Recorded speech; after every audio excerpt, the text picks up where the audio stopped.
Lords, if I may crave your indulgence, my Lord Yes, of course. Justice Arnold asked yesterday afternoon about whether the evidence from the experts relevant to the 25 to 50% was in the bundles, and it is. Oh, great. Can I just show you, Your Lordship, where that is?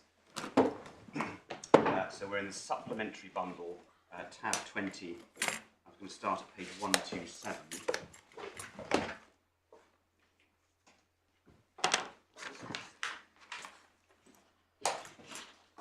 So this is Mr. Besant's first report, and it is fair to say that the experts were slightly like ships passing in the night in their first reports because of the different assumptions they made. So in paragraph 7.7, you can see that Mr. Besant was assuming that there was no non-infringing alternative available, and we saw yesterday that Mr. Bolton thought that there would be. Yeah. And then if we go on to page 132, Mr. Besant sets out at the top of the page the title, Calculating the Reasonable Royalty Using the Economic Benefits Approach. And your Lordships will be familiar now from reading the judgment. That was dealt with in two ways. Firstly, what was the price that Neo would be able to charge? And secondly, what percentage of profits would they give over to Rhodia in this scenario? And Mr. Besant's evidence was in 7.233. He thought that because it was fully licensed, i.e. because he was assuming the Chinese patent wouldn't have any effect, he thought that Neo would be able to charge a higher price than it actually did.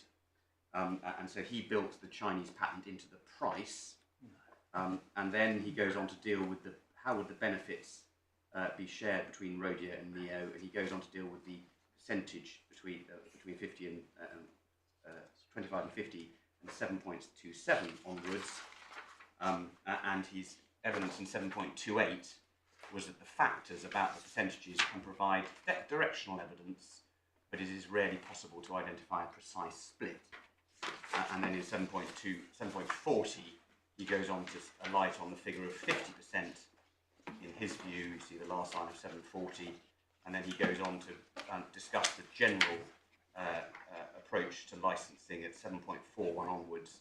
And he says it's between 25 and 50, and he goes on to say why he chose 50. And in the reasons he gives at 7.42, he does not list the absence of any worry about the Chinese patent as being a reason to alight on the higher percentage. He had taken that into account on the price.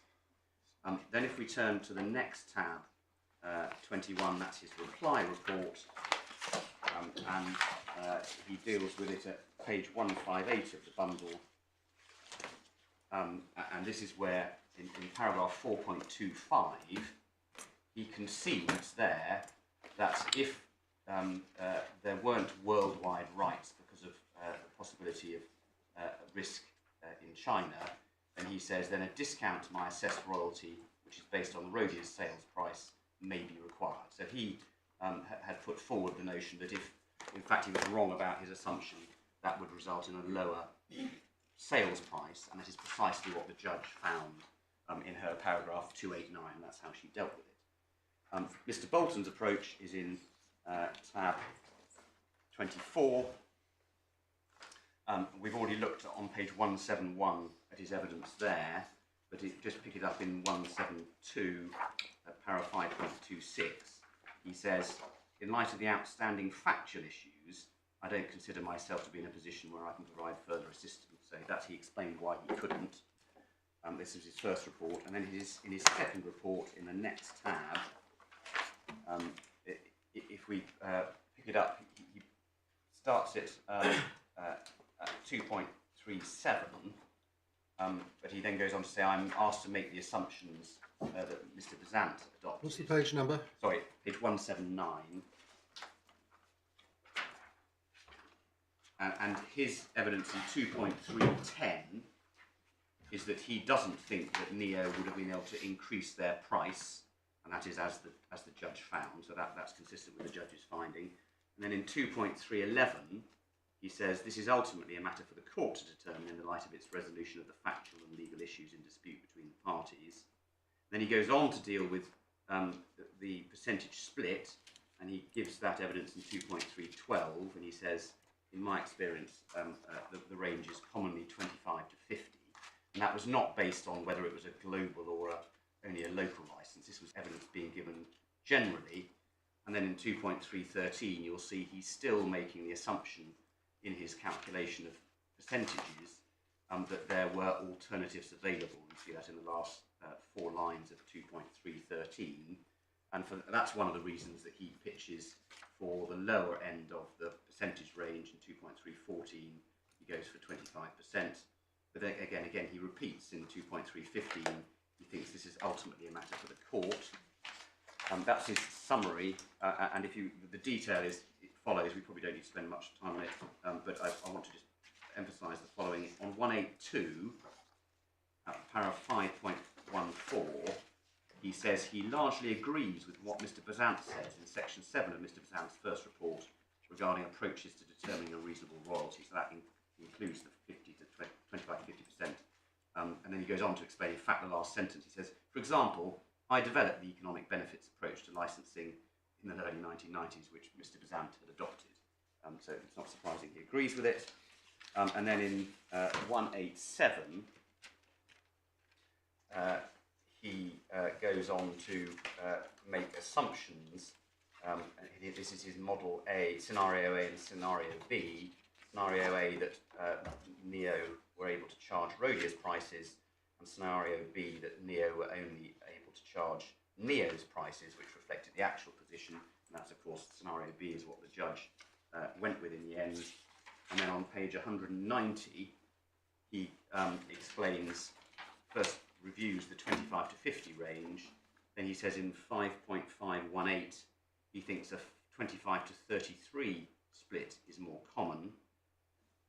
But the reason he gives for that in 5.519 is, again, you see the last line of that page, that there were alternatives available. Of course, that's not what the judge found, so that's the reason to differ from Mr. Bolton. And then in 5.521, he sums it up. He says, ultimately, it's a matter for the court to determine, in the light of its resolution of the factual and legal issues in dispute between the parties. Therefore, I've considered a profit split of between 25 and 50 in my estimation of a reasonable royalty for the notional licence.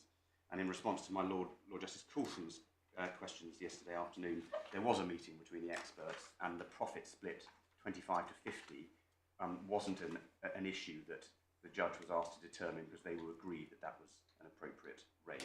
So the issue split was not? It wasn't one of the issues in dispute between them. They were both agreed that 25 to 50 was in the range that was normally applied. So they left it to the judge? Left it to the judge. And indeed, my junior, in fact, cross-examined Mr. Bolton, and he cross-examined him on this paragraph 5.521, and he said to him, we can hand up the extract if you need it, I'll just read it out. He says, just at 5.521, you recognise where in that range one should land is ultimately a matter for the court.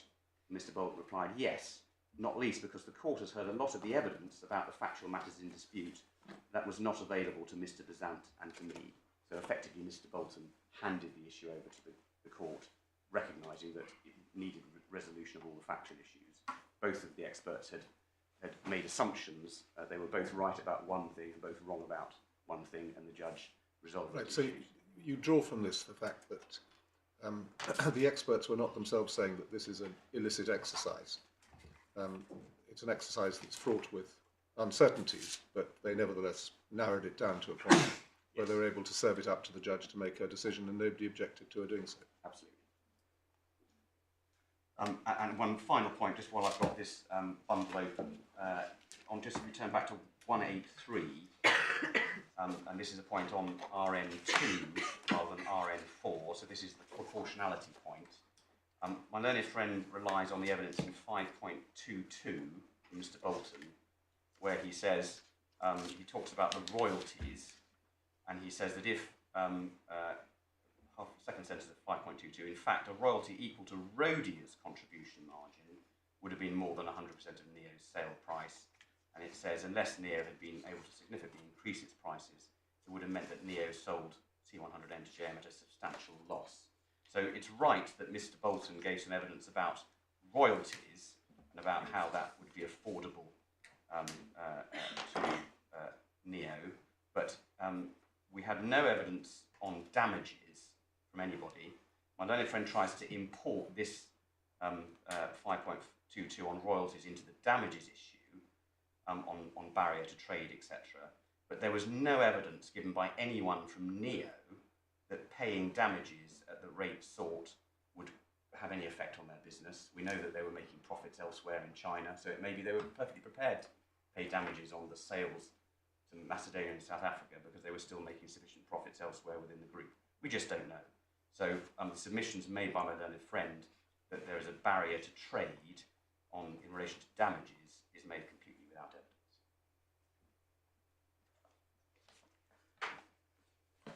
Unless I can assist your lordships any further, I'm very grateful for the Thank you, Mr. indulgence. Yes, any reply now? Yes, I do have some reply comments, my lord. Perhaps it's convenient to start with that last issue first, because it's fresh in your minds. We forcefully reject my learned friend's characterisation of the evidence to the point that Mr. Besant took account of the Chinese patent by adjusting prices. Could I refer you, please, first to paragraph 157 of the bundle? This is supplemental bundle, sorry, page 157 of the bundle, supplemental bundle, tab 21. The position was, as Mr. Besant in fact recorded it in his paragraph 4.21.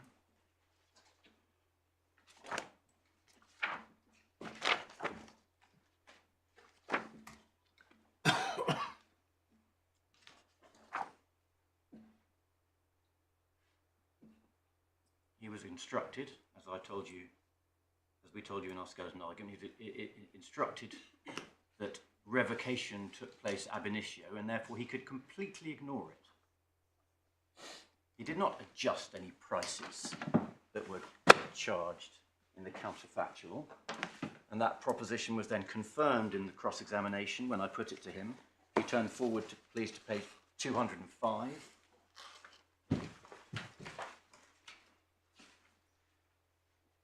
Page 225 of the transcript, starting at line 3, we first established that the notional negotiators would take account of the Chinese patent, and that they would analyse the risk. And I said, but that is not an analysis that you have conducted in your reports. No. You must follow if my premise is right, and the Chinese patent is not treated as a matter of law as irrelevant to the notional negotiation, your royalty calculations are not applicable. Using the phrase I used earlier, one would have to make some allowance or allocation. I do not think that's quite a fair qualification, where you said to the extent that, sorry, I've cut him short. And he said he needed to make some allowance or allocation for this other intellectual property to the extent it was needed. And I queried that qualification. I said the position is, 2014, Chinese patent is valid and on the register. Neo only has the capability to manufacture in China, so a notional negotiating party in Neo's position would inevitably take account of the presence of the patent. So I agree they would take account of the patent, but they would take account of the legal analysis of the patent. Indeed, that is not something that's been done in your reports. No. So I profoundly uncomfortable with the way my learned friend presented Mr. Besant's evidence on this point. Help with the point that I made a moment ago to Mr. Mitchell? We're here under RN4, aren't we? My lord, we are. Right. But as I understand it, whatever the commercial meaning of the exercise might have been, the parties both put up an expert. Yes. Each put up an expert who found themselves able to identify a bracket. Not applicable to a license in issue, no. They didn't. They were not able to apply a bracket to the license that was in issue. They applied a bracket to a global license, and they said they couldn't use that bracket applicable to the global license to work out the value of a local license. And contrary to what my learned friend just told you, our position in closing was that the whole claim for the license fee had to be thrown out because it could not be supported by the evidence or as a matter of principle. Now I can show you how the judge, I did show you accurately yesterday how the judge... Say it again, the bit that you were telling me about a moment ago about the bracket for the global license and the local license. Both experts felt they were able to value a conventional global license, and they did so. And that was what the 25% to 50% evidence applied to. Neither expert said they were able to value a local license, and neither expert said that they could adjust the value of the global license to reflect the value of a local license. And that is why the claim had to fail. There was no evidential basis for the pleaded claim.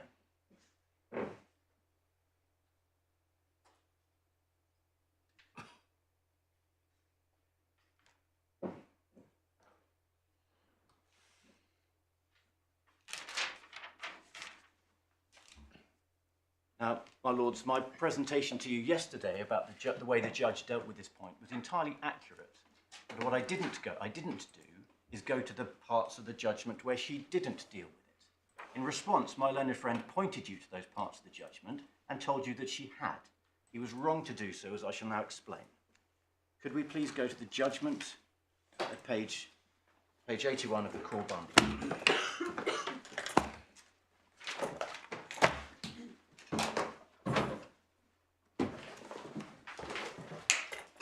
So paragraph 280, you've looked at this before, the judge records the problem of the Chinese patent and that this has to be addressed. In paragraph 281, she said she didn't think this meant the entire case could be thrown out. Instead, she says that Mr. Bazant's erroneous assumption that the notional license would give Neo global rights to manufacture and sell did not take the entirety of his approach to the quantification of the notional license, but related specifically to the prices at which he assumed that Neo would be able to sell its product to JM. Now that issue, Neo's price to JM, is indeed dealt with in the parts of the judgment that my learned friend referred you to, paragraphs 283 to 289. But she did not address it. It is not part of her assessment there. She tells us that she's going to, but she doesn't. And there's a very good reason, we suggest, why she doesn't, because it would be logically wrong to do so. There was no evidence from either expert that you could address the Chinese patent problem by moderating the price that Neo charged to JM. And there's a very good reason for that, because JM, in the counterfactual world, got what JM got in the real world. There's no basis to adjust that price to reflect something that didn't affect JM. This was a contingent manufacturing problem that afflicted only Neo. Once they'd manufactured product, it was utterly irrelevant to JM. So it had no impact on what JM was receiving, which of course is why the experts didn't take the point. Now, let me make good the proposition that the judge doesn't address it. Paragraph 283, she says the starting point for the expert's calculations is the price which Neo could have charged JM in the counterfactual, where Neo was a licensee. And she says Mr. Bazant's position was that Neo could have charged the higher price that Rhodia in fact charged. At 284, she records that Mr. Bolton disagreed. And at 285, she says Mr. Bazant's counterfactual scenario was based on various assumptions that do not stand up to scrutiny. The first assumption was that Neo would have been providing JM with a licensed product, and at 285 the judge says that's wrong. The second assumption is that it is something about sole supplier bargaining power. That's dealt with in 286, and the judge says that's wrong. 287 Mr. Bazant assumed that Neo could have passed on royalty payments in increased prices to JM, and the judge says that's wrong. No evidence to support the proposition. And Mr. Bolton pointed out that Rhodia's prices would not have been disclosed for competition reasons. Then she comes to 288 and says, I therefore do not consider the evidence supports Mr. Bazant's assumptions.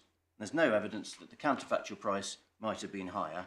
And at 289, the only alternative is Mr. Bolton's scenario B, the prices to JM remain as they were. So nothing about the Chinese patent. It was right for her not to seek to address the point by adjusting the prices to JM, and she did not.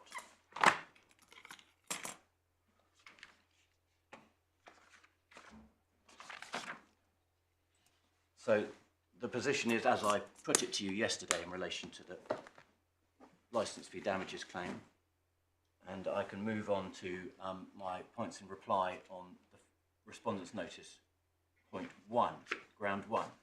My learned friend took you to an article about the assertion of extraterritorial patent jurisdiction in Europe.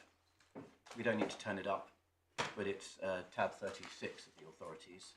And he made a submission based on what he called the Star Wars helmet case, which is Lucasfilm and Ainsworth, that copyright damages might be available for foreign sales. There is nothing in that case that helps him. Lucasfilm was a case about the justiciability of overseas copyrights, also sometimes called subject matter jurisdiction. And the question was whether a claim for infringement of US copyright could be entertained before the UK court. There was no question whatsoever of any extraterritorial relief for infringement of any right.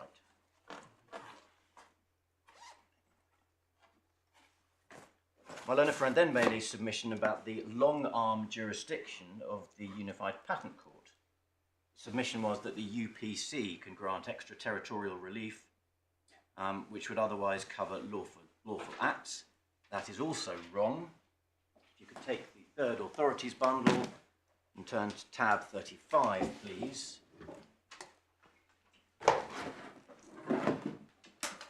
find an article by Pierre Véron, member of the drafting committee of the rules of procedure for the UPC and a member of the expert panel on the UPC, and he explains correctly the nature of the long-arm jurisdiction innovation on page 1079. Perhaps my lords could read to themselves the passage beginning when the Unified Patent Court is seized.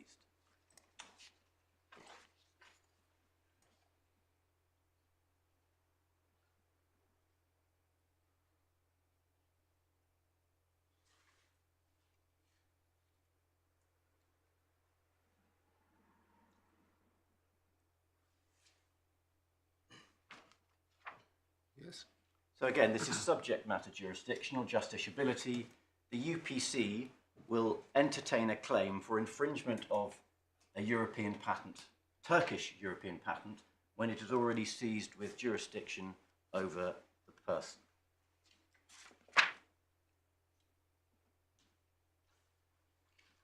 Can I summarise where we got to on the policy questions regarding territoriality generally?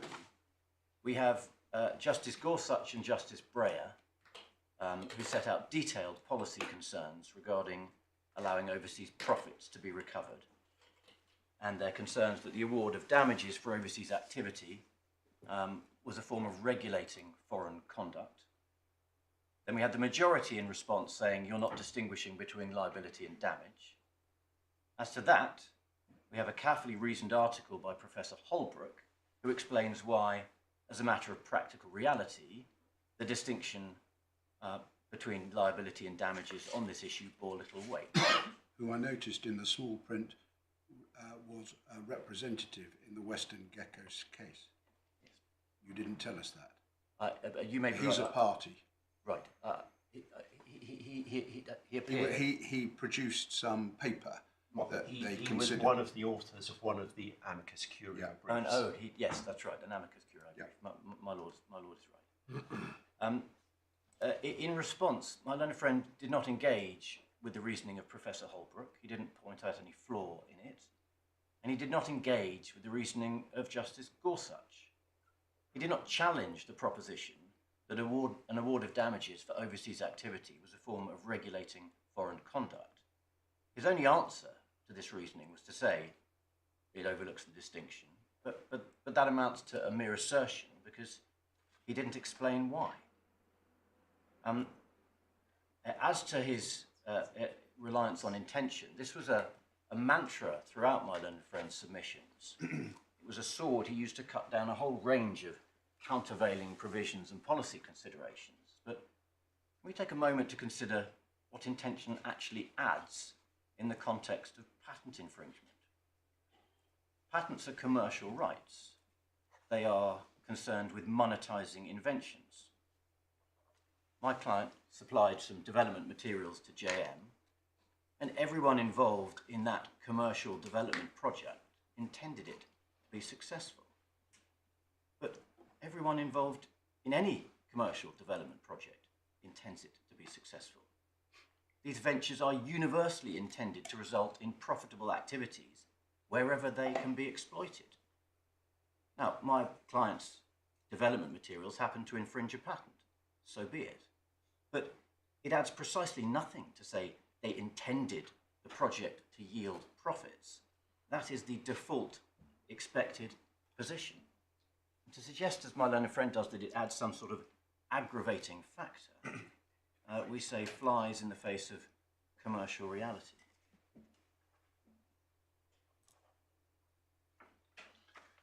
My lords, you were then taken to Article 13 of the Enforcement Directive, tab 46, page 1286 of the Third Authorities Bundle.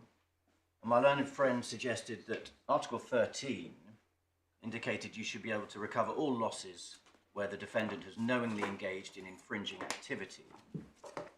We say that is wrong. The article is expressly constrained by the word appropriate. So there's no difficulty in construing that consistently with Article 3, which relates to remedies more broadly. In short, damages will not be appropriate where they are disproportionate or constitute barriers to legitimate trade.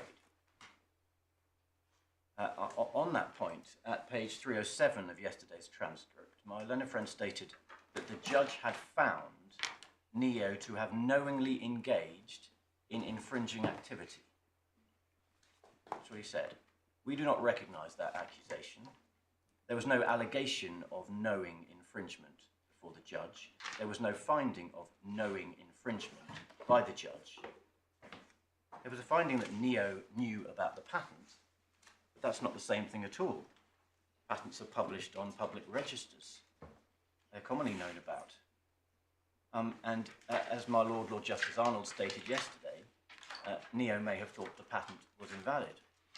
Well, indeed, Neo claimed for revocation of the patent, and a corresponding claim succeeded in China. But neither this court nor the court below has ever investigated the question of knowing infringement, because quite properly it was never an issue.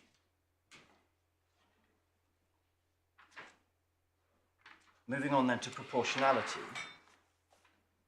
On proportionality, my lords will recall in the judgment of Justice Gorsuch the example of the infringing prototype microchip being reproduced in great quantities overseas. He described that as an even more dramatic example of harm outstripping domestic production than the Western GECO case itself. And I pointed out what we say is a close parallel with the facts of our case. Now, my learned friend did not challenge that proposition, and he made no comment on Justice Gorsuch's stated concerns. You will also recall the reasoning of Judge Wallach regarding the quantitative disconnect between local acts of infringement and overseas exploitation. And again, my learned friend chose not to engage with that at all. Instead, his submission on proportionality came down to this. He said it can't be disproportionate to grant relief in respect of expected and intended sales. Well, I've already explained why intention is entirely conventional. I mean, consider Justice Gorsuch's example. Plainly, the developers of the prototype microchip intended their work to lead to a successful product that could be manufactured overseas. As for expected, well, the judge's finding of fact was that these sales were speculative at the date of the infringements, so he cannot even make that out on the facts. So in the end, we say he had nothing of substance whatsoever to say on the issue of proportionality. My lords, subject to any questions you may have, that's all I had to say in reply. and I was going to move on to the remaining respondents' noted matters. Right, so we're on to 5 and 6, which are the consequence of your disclosure application. My Lord, yes. And I was proposing to deal with them all in my submissions together. And I would like to start, if I may, with a bird's eye view of the current situation. For which purpose, could you take my learned friend's disclosure skeleton?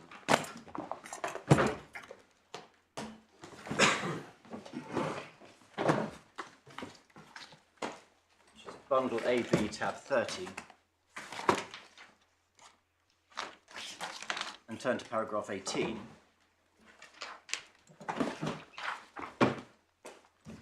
Sorry, could you give me the reference again? My live note isn't working, so I can't just glance at it to get Of course, the reference. bundle AB, tab 30, and it's paragraph 18.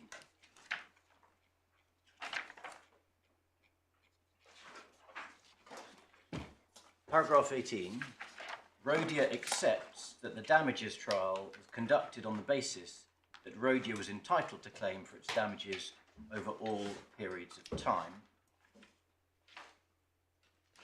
Of course, it's true that legally that entitlement would flow from its status as an exclusive licensee, and they say that wasn't in dispute.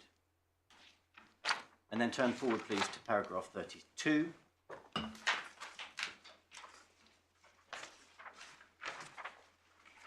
They say Neo's starting point is the assumed premise regarding Rhodia's status as an exclusive licensee at all material times. As to this, Rhodia of course accepts an exclusive licensee has the right to bring proceedings in respect of any infringement of the patent committed after the date of the license. Accordingly, in hindsight, it can be seen that the status of Rhodia prior to 2016 is a premise to its right to bring proceedings in respect of infringements prior to that date. Again, they take the point that it wasn't an issue.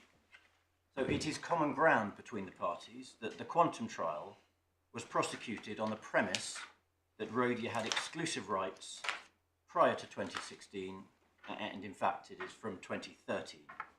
And the same applies to this appeal.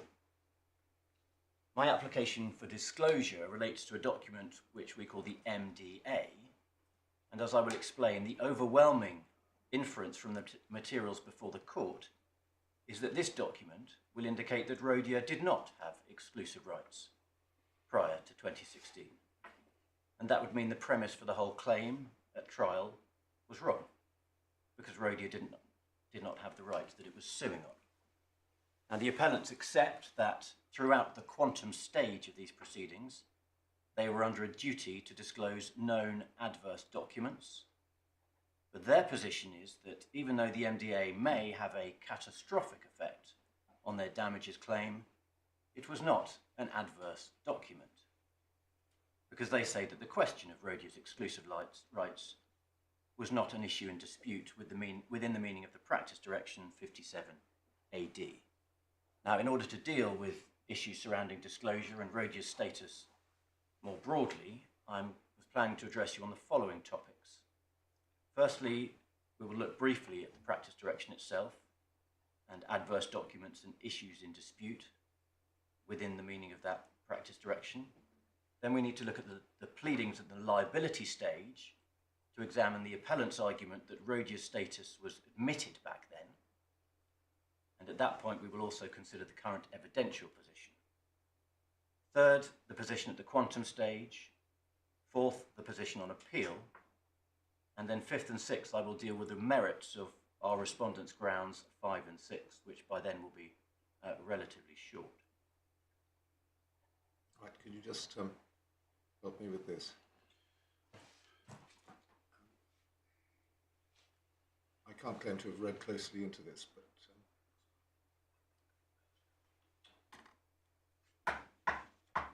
Yes, Lord. I can't claim to have read closely into this. But is the point that if the rights didn't exclusively belong to Rhodia, that they belonged to the first claimant? So that would different rights.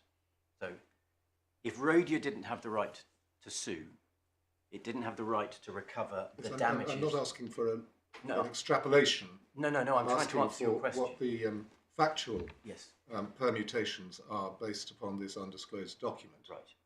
and the inferences that can be drawn. I was trying not to give you an incomplete answer. But, We do not challenge the first appellant's right to sue at all times. They are the patentee. right, so your claim is that is it that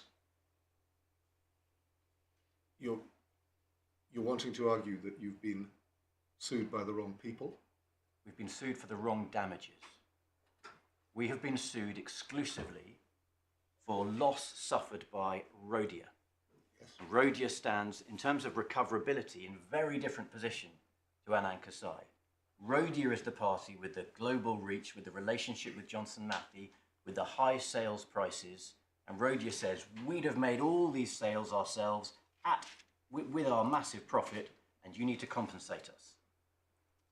And it turns out that they didn't have the right to recover any of those damages. They brought the wrong case to trial, and they had the documents that Yes. told them they brought the wrong case to trial. Instead, Yes. Anan Kasei could have brought a damages claim, but it would have looked dramatically different.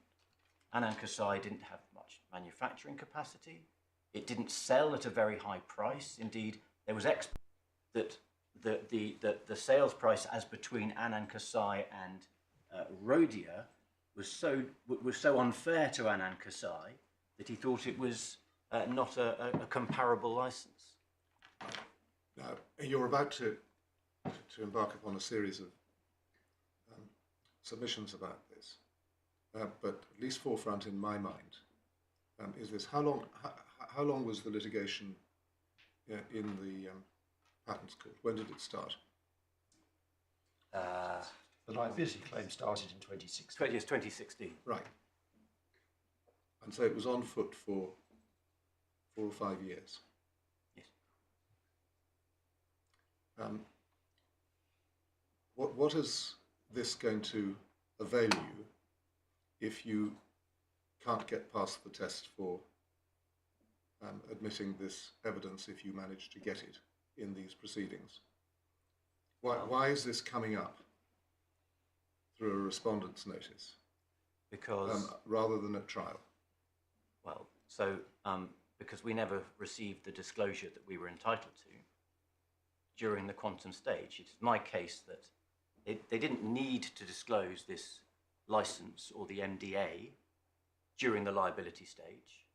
They absolutely had to in the quantum stage. Why do they not need to disclose at the liability stage if it's the foundation for any of their damages? Because they had a right to sue, in fact, at 2016. So there is no material problem with them, with their conduct of the liability stage.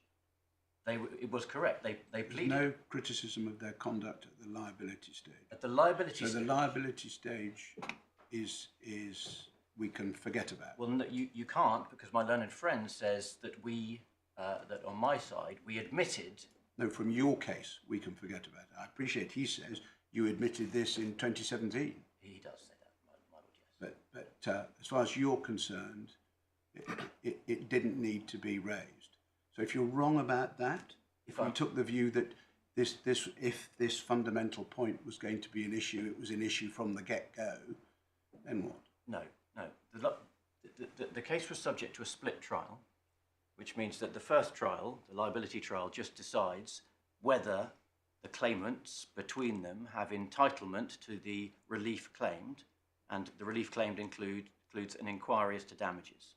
Now, even with the benefit of hindsight, we can see that both claimants had entitlement to an inquiry as to damages. That's what they established. That's what the trial order says. Then they pleaded a claim at the quantum stage on the basis of Rhodia's losses, the premise we just looked at, since 2013.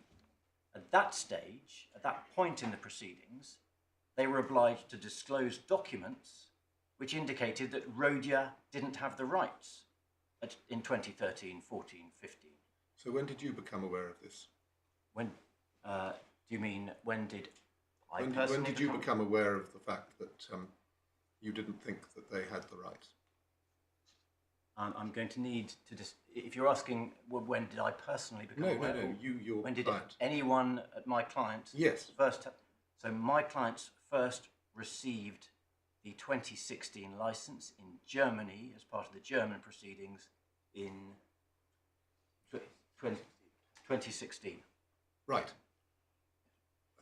And did nothing about it through a vastly expensive and lengthy My lord, certainly, quantification process. my lord, certainly that is a point taken against me, and Well, I'm not trying to make points against you. I'm just trying to see what we're dealing with here. Yes. So Right, and you then say that you can come along to this court, having had a go with the judge after she gave her judgment, and have us listen to the argument now that you could have made then. I could have made if my solicitors had instructed someone at the quantum stage to go through all the overseas proceedings materials to see if anything there happened to be relevant to the claim that had now been pleaded. Well, then indeed we could have done that. If they had done the exercise they did after the judgment, yes, 2 or 3 years before, Yes, but there was no trigger. No, There was no trigger. Right. I think that's my lord's point. it is. Yes, sorry, there was a trigger because after the judgment of the judge here, there was a pleading in the German damages inquiry that attached the 2016 license, and that was when it came to our attention in March of this year. Right, so the document that had been in your possession for years was then the subject of something in litigation in Germany, and that made somebody then think, oh, we should have done this exercise some years ago. Yes. Might have saved a lot of money. Well, no, that brought it to our attention in the context of the damages inquiry here. Yes. So the experts were wasting their time, according to what you're now saying, because they shouldn't have been going about this analysis at all. They should be going a completely different analysis involving Anan Kasei. Well, what I'm saying is that when Rhodia pleaded their points of claim in the inquiry, they pleaded a claim that they weren't entitled to, that they knew they weren't entitled to. And you knew they weren't entitled to. I will come on to deal with these points, but I don't accept that my knowledge was the same as theirs. Moreover, I was not under any obligation to turn over all, to go through but you're now under my records, and I was not under any obligation to provide adverse disclosure as Rhodia were. But we're in classic Ladd and Marshall territory. Well, we You don't get an endless go at every claim. We will be coming on to look at Ladd and Marshall as moderated by the overriding objective, and Ladd and Marshall remains, as you know, the guiding principle. Absolutely. Litigants in person often claim the overriding objective to put in new evidence in front of this court.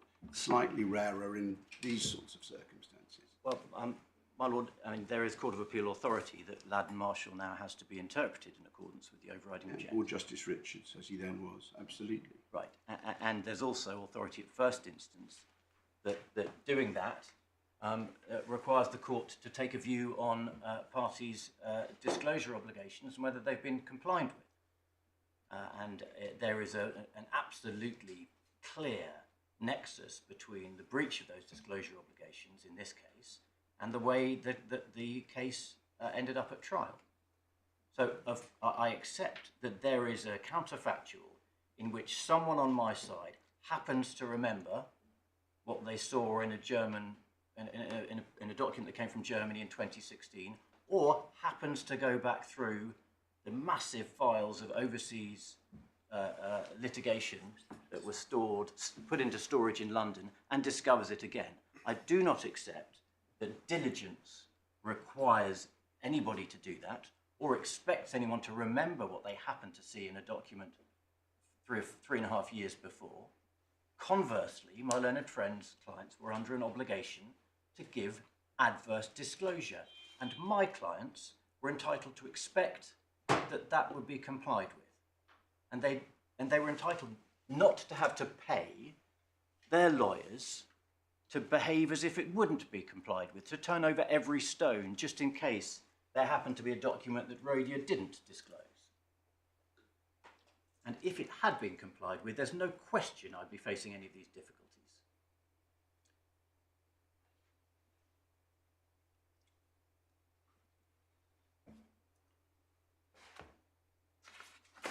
So, my lords, if I may, I would take you to the terms of paragraph, practice direction 57 AD.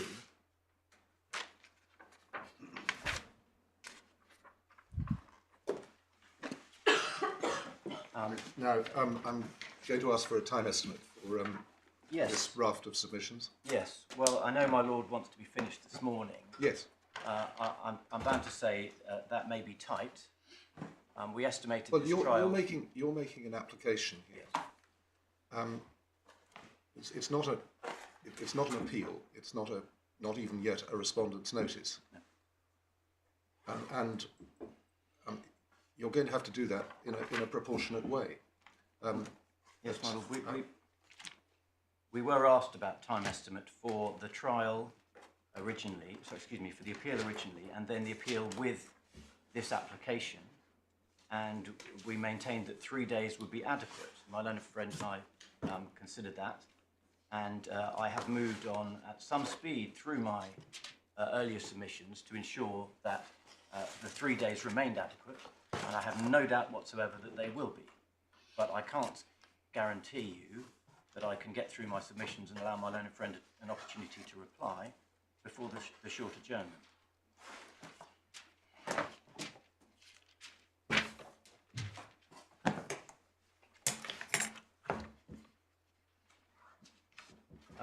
I don't know if my lords have the third cumulative supplement to the White Book.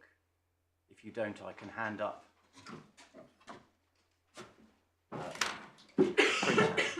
Speaking for myself, I have supplement number 2.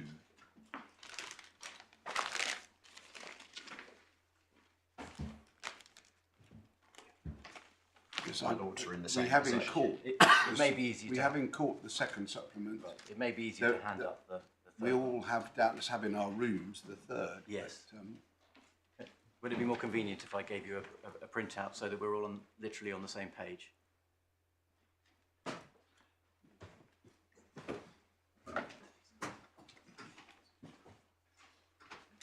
Now, the practice direction is, of course, subject to the overriding objective to deal with cases justly. And my learned friend's position is that this case can be dealt with justly by allowing Rhodia to obtain many millions of pounds to which it apparently has no legal right, at the same time as knowingly possessing documents showing that to be the case. And he says that because he says the point was never an issue. And we say when one considers what we now know to be the importance of the point, we say there was an onus on the appellants to extract a clear and unequivocal admission, and there's nothing approaching that in this case. If you could turn please to page 206 of the third supplement.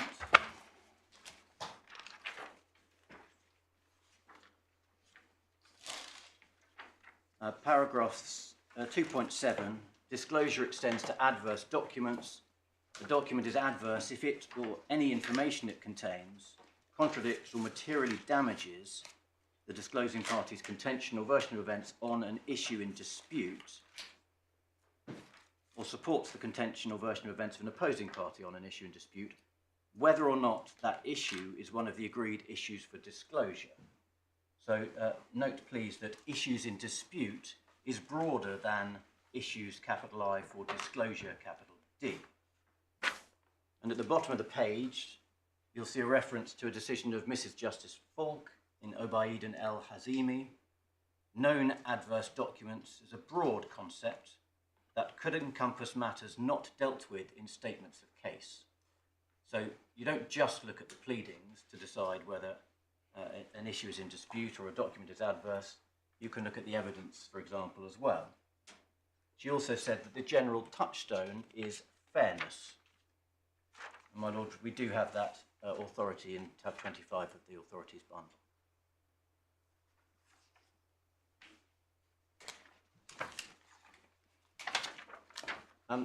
Can we look then at the pleadings from the liability stage? This is the core bundle, tab 13.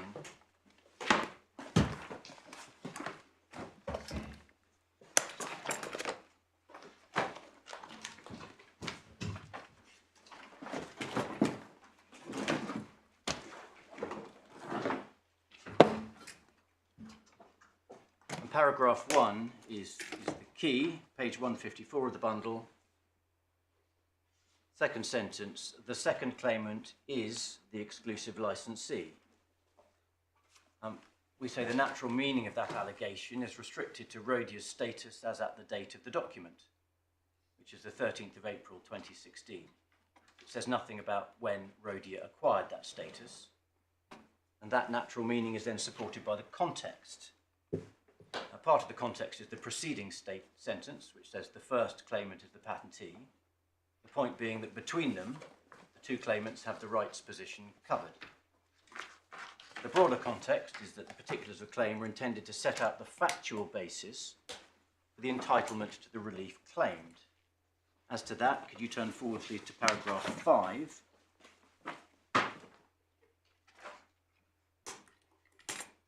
The claimants or either of them have and will continue to suffer loss and damage. And that, we say, is entirely appropriate at this stage, because it doesn't matter at the liability stage which claimant suffered what loss in respect of any particular infringement, because we're having a split trial and quantum is for another day. And one sees that reflected in the prayer for relief. Paragraph 5 is a claim for an inquiry as to damages. That's where the details of the loss will be thrashed out. And paragraph 6, an order that the defendant pays to the claimants or either of them. Another acknowledgement that there's no need to distinguish at this stage of the proceedings. That is all consistent with the pleading the second claimant is the exclusive licensee. And in truth, we say all that was required at this stage is that one of the claimants prove entitlement to the relief sought. But this pleading goes a bit further. It's sufficient to give Rhodia standing to obtain all the relief one sees in the prayer for relief. It puts in issue the matters that are relevant to the binary question, does Rhodia have standing to be awarded the relief set out here at a liability trial? So when considered alongside the rest of this pleading, and the split trial procedure in the Patents Court, there is no ambiguity in the exclusive license plea of paragraph 1. It uses the present tense deliberately. Now, there is then compelling circumstantial evidence that's consistent with that interpretation. And if we could start, please, with the 2016 license, which is in the application bundle behind tab 7.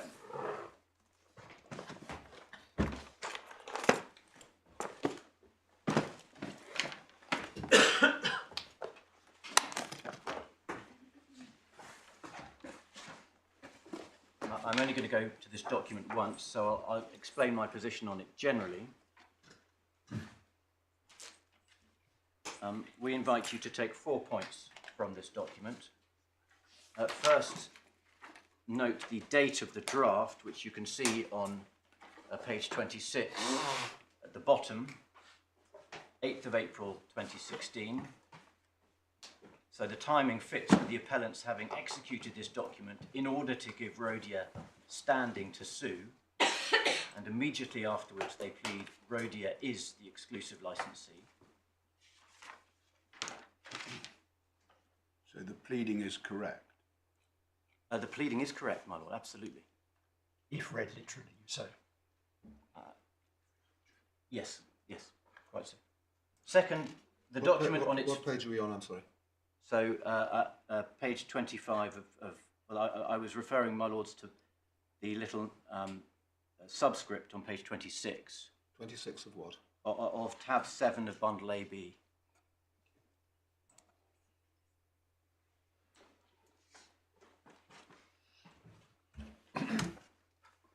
Second, the document on its face indicates that Rhodia is becoming an exclusive licensee only as a result of this written agreement. Now, it's a confidential agreement, so I'm not going to read it out, but if you could, following the recitals on page 25, at the bottom, could you read to yourselves, please, the paragraph that goes over the page and that begins consequently? Well, surely that can't be confidential. You would think not. Oh, it's not confidential now, I'm sorry, I'm told. So, consequently, Rhodia Operations desires to acquire from Anan Kasei and licensor is willing to license an exclusive license. And then the patent rights are listed on page 34.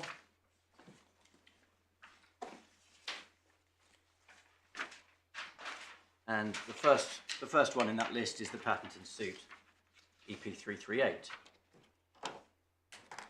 Then the products licensed are listed back on page 26, towards the bottom, 1.1.10. Products means any composition of matter, in particular cerium oxide, which is claimed or whose manufacturer is claimed in the patent rights.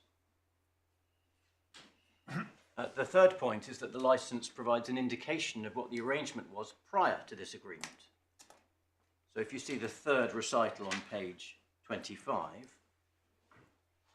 furthermore, Anan Kasei and Rhodia concluded a master distribution agreement, effective January the 1st, 2012, where Anan Kasei granted to Rhodia, acting as distributor, any license or permission required in the territory of distribution to distribute some products protected by patents, etc. And that is the document, the Master Distribution Agreement, which on the face of this document actually governs the period in question, and we've never seen it anywhere. So that is the foundational document for the argument that I wish to bring, and it's never been disclosed.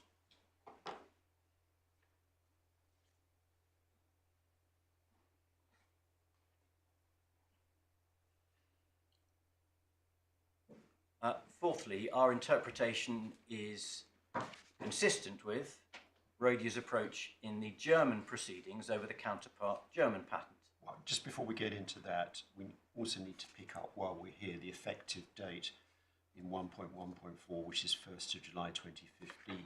Yes. And that comes in because the grant of the exclusive license in 2.1 is for the term, capital T, and 1.1.2 defines the term as being the period from the effective date. Hence, we go to the effective date definition of 1.1.4. So what we know is that the exclusive license is granted with effect from the 1st of July 2015.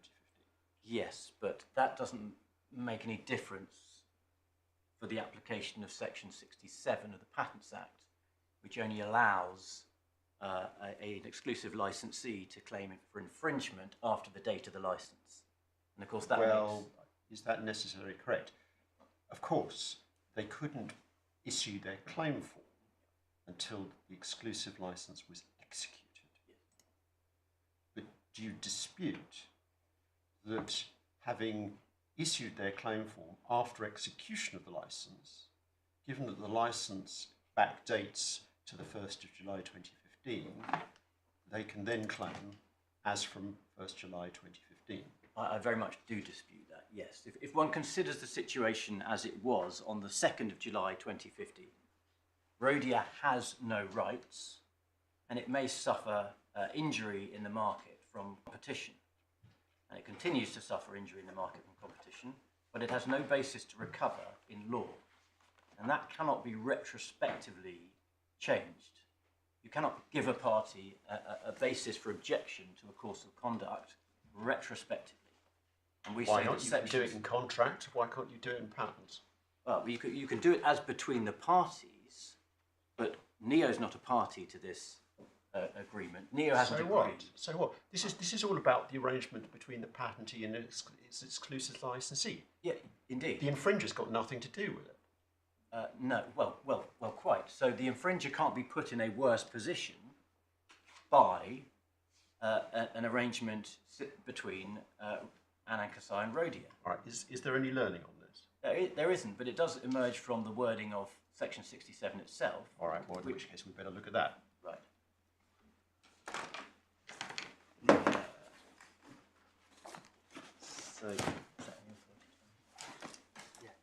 So, tab 41 of the authorities bundle.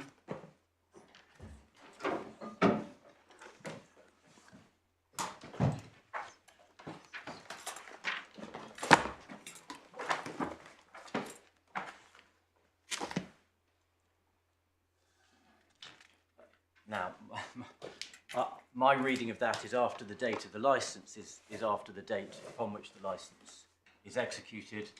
If my lord says, well, that could be after the effective date of the licence, then the words don't take us further. All right. But your submission is date of the licence is date of execution.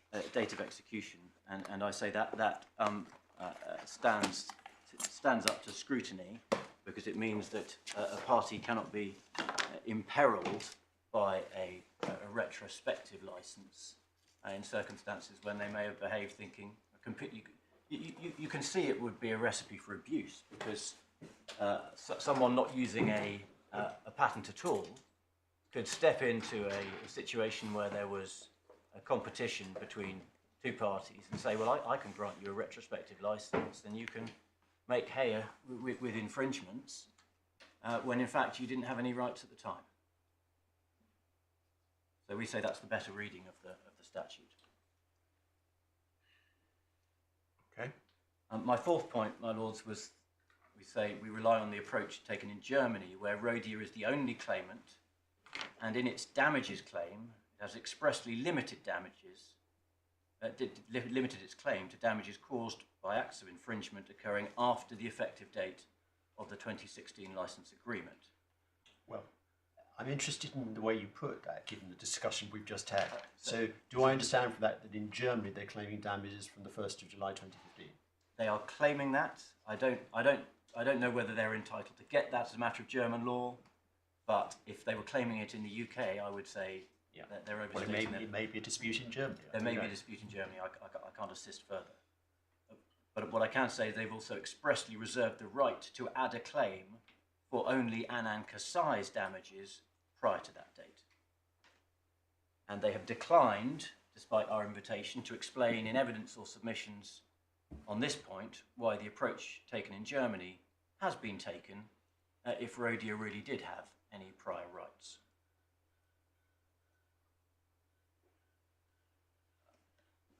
My lords can put the...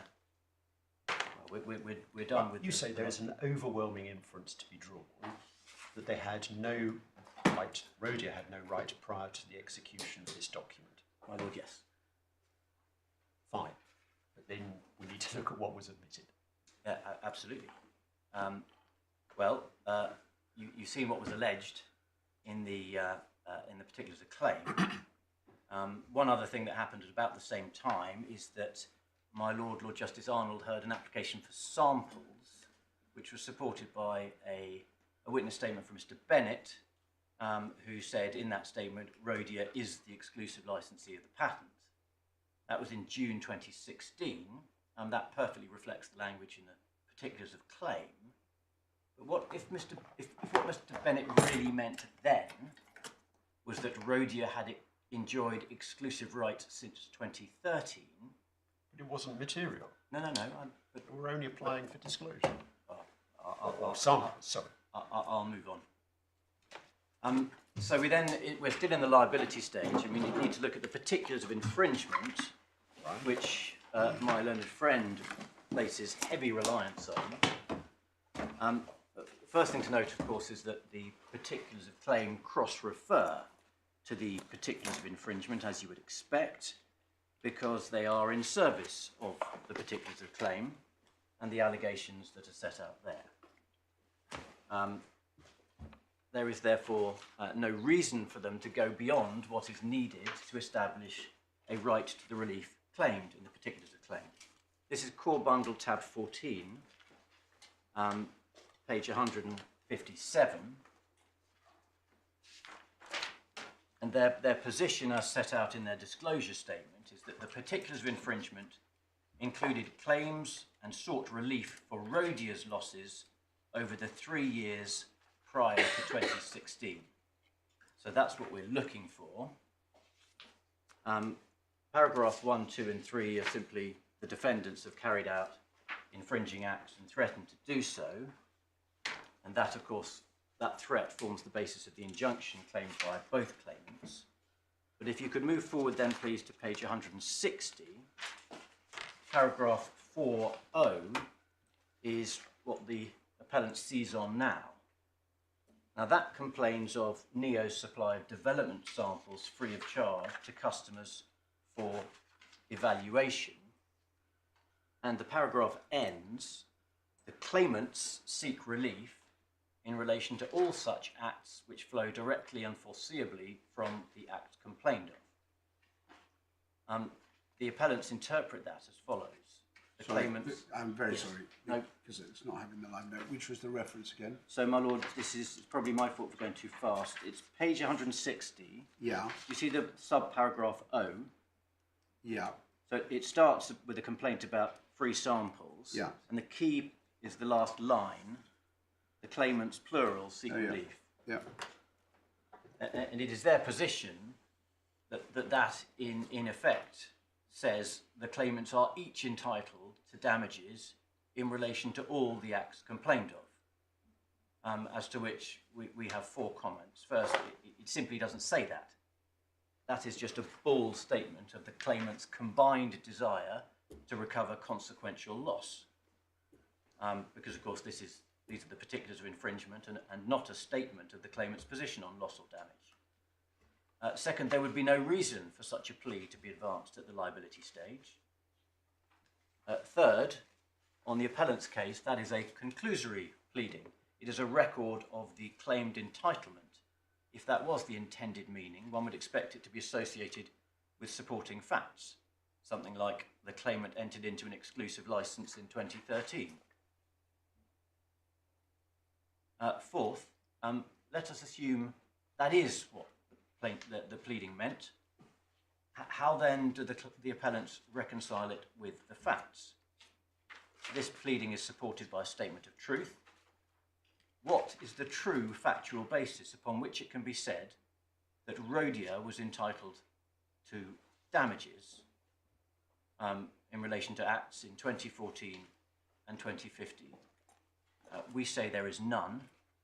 And if there is none, the submission being made by my learned friends here would involve their own client's statement of truth being untrue.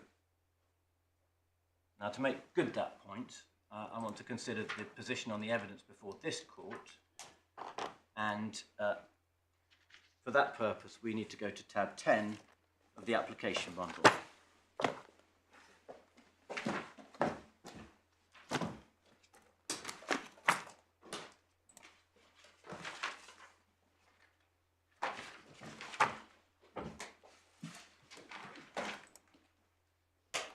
Now, Rhodia first addressed this issue in evidence in Mr. Bennett's 24th statement, which was served on the 14th of June 2022. There is nothing material in that, so we can go straight to Bennett 25. By the time of Bennett 25, the appellants had had around 5 months' notice that we were seeking to take a point on the date when Rhodia acquired exclusive rights. So they had had plenty of time to marshal whatever documents they needed and to consider the facts. When you say 5 months' notice, when did it start? We wrote in March of this year. Right, just wait a minute. Do we have that letter?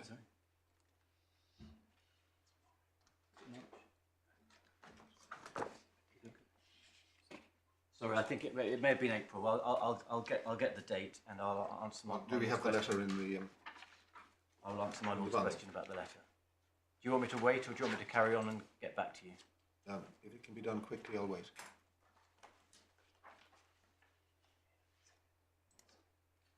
Right, so I'm just situating myself in the chronology with the judgment of the 29th of March, which was a hand-down date, so presumably you had it somewhat before then. Yes, so it would have, It wouldn't have been March then. It must have been April because it was after we got the judgment.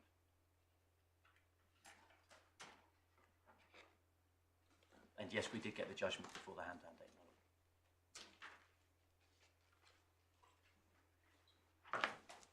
What was the date for your German trigger?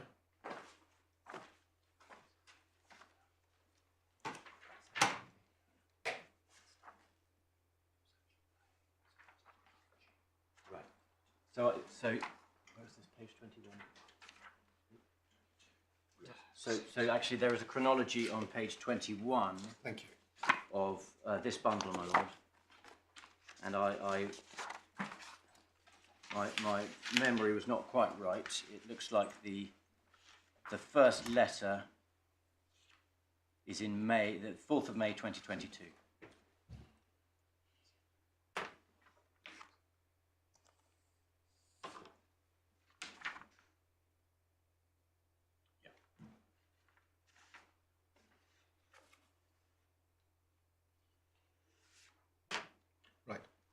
So we wrote a letter. We had an application. We had a hearing before the trial judge in June, and then we sought to bring the point. So is it to be supposed, just looking at the sequence of events, that there's mighty litigation in this jurisdiction? Judge produces a judgment. That then finds its way into the general legal ecosystem, and then somebody says, "Hang on." Brings this point, because it just seems particularly striking that this point starts up just as soon as the litigation finishes. Yes. So the trigger was discussions. You'll see on that page 21 about the German damages statement of claim and the fact that it had taken a different approach. And then the license, the 2016 license, was sent by the German office of Bird and Bird to Mr. Morris. That's my. What's the date of the German damages statement of claim?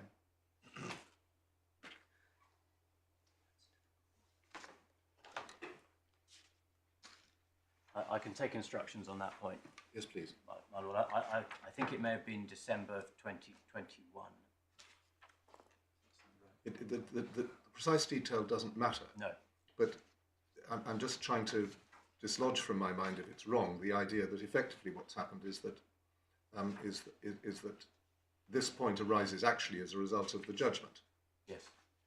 I understand my lord's concern. Well, it's not a concern in a sense. It's simply to understand correctly what's actually going on here, because the judgment didn't contain anything you didn't know. Indeed.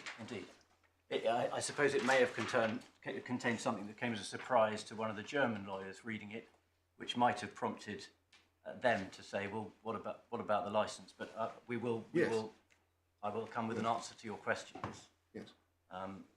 On instructions.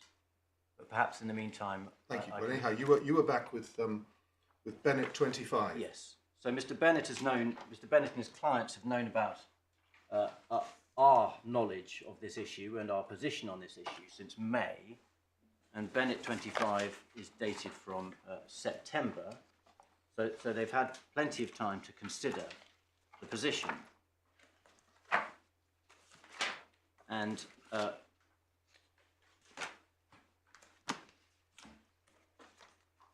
with that time, where they get to is paragraph 34. In the meantime, I mean, we have it in the chronology, but there's been a passage of arms before the judge. My lord, yes. He says, too late as far as my court is concerned. Well, she said yes. She was functus. Yes. Yes. Yeah. So now something that court couldn't deal with. Yes. You say the appeal court should deal with. Well, she said she was functus because the appeal court had to deal with it. So we're only following that. Well, decision. is there? I couldn't particularly find. I found her order. Yes. But is there a judgment? There is a judgment. There is a judgment. Is it in the papers? Yes, it is. Right. Could you just give a reference? Yes. This file, tab 11, page 63. Thank you.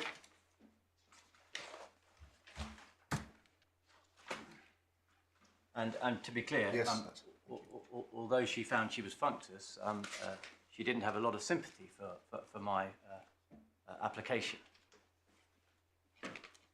well,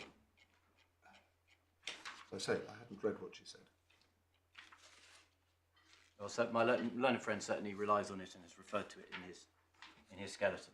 Right. Well, So do you not have to deal with it as you move us through the chronology? I don't think I do, no, because as a matter of the ratio of that judgment is simply I can't deal with it. So it doesn't have any effect. It may be prejudicial if my lords think the reasoning is convincing, but Well, no, but it was a shock. as we appear to be going through this So mile by mile, Right. I'm just anxious that we don't skip over what's on the route. Right. So my position is that judgment has no bearing on the matter before this court. My learned friend may take a different view. What I'm trying to address at the moment is the evidential position regarding Rhodia's rights in 2013 to 2016. And then we'll come on to the pleadings in the liability stage. But at this stage... We're in the pleadings of the liability stage, aren't we? I'm You mean so you want sorry. to come on We'll to come the on to the pleadings in the pleadings. quantum? My But lords. at the moment, we're looking at the particulars of infringement. Yes. And your point about that last line, how's it reconcilable with the facts? My lord is entirely correct. And you say because potentially the statement of truth wouldn't be correct. Yep. And so you'd taken us to Bennett 25 and paragraph 34, did you say? Paragraph 34. So this is where he's on notice of the position we're adopting, and this is where he seeks to explain why our concerns are perhaps overstated. And he says that the following might be required if we were allowed to get into this issue. Further disclosure. Sorry, just before. Yes, the following might be required, right? This isn't definite, just might be required, not a fairly equivocal beginning. Then further disclosure, there may be other documents which either side may wish to give in disclosure. So what he's not saying is that there's another document coming from Rhodia or Anan Kasei which is relevant to this issue. Absolutely not. Then B, they also might want to rely on possible fact evidence concerning the factual position as to the defendant's entitlement to damages over the relevant period. There may need to be fact evidence concerning the background matrix at the time of any key documents. Well, there aren't any key documents so far, apart from the 2016 licence, which can't help it. This is desperately thin. This is... Yeah, look, the point is very simple. He nowhere says there's a pre-existing exclusive licence, and if there was a pre-existing exclusive licence, the easiest thing in the world would be to disclose it. Yes.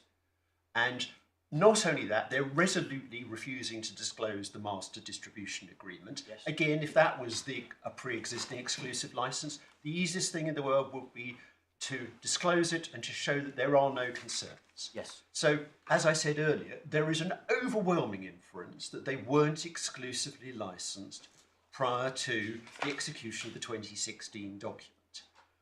And if the contrary were true, it would be proved in seconds. Yes. But we take all of that as read. Right. So what? Right. You're labouring, at that stage, you're pushing through an open door. Very good. So, let me move on then. Well, actually, before I do move on, can you take my learned friend's skeleton on this in paragraph 55? Because this evidence, this highly equivocal evidence, morphs into something utterly unrecognisable in submissions. Paragraph 55, B. Perhaps my lords could read that to themselves. Yes, page number. So it's internal page 14. I'm afraid I have it loose, so I don't have the...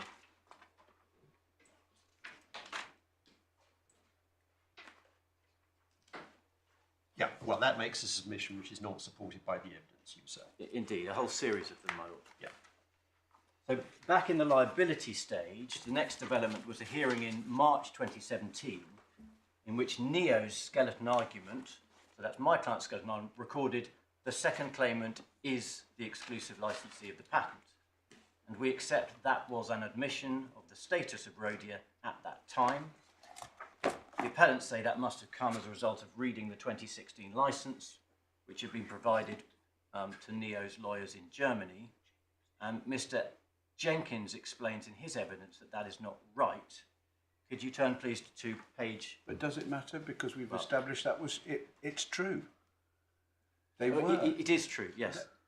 What they say is, you must have had the license to hand. It's not made more complicated because of the background. It's true. We don't need Mr.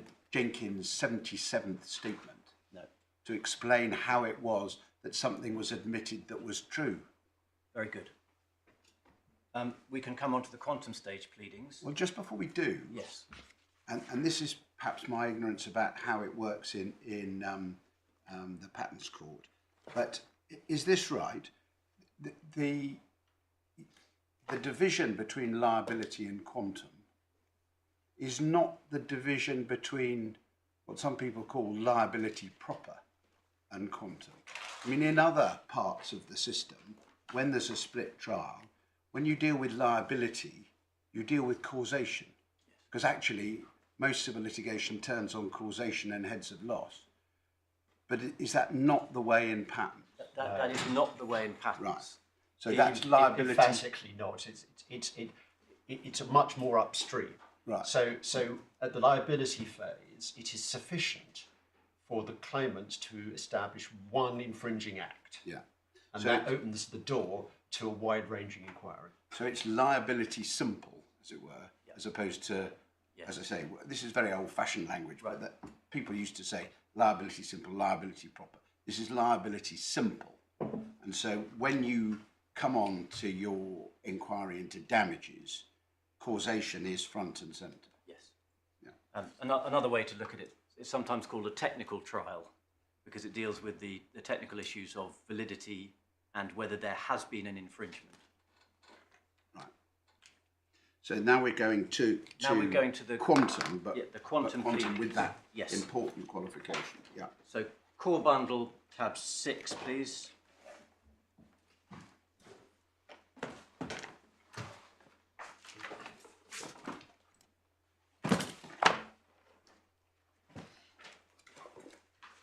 Paragraph 1A on page 88. The second claimant is the exclusive licensee.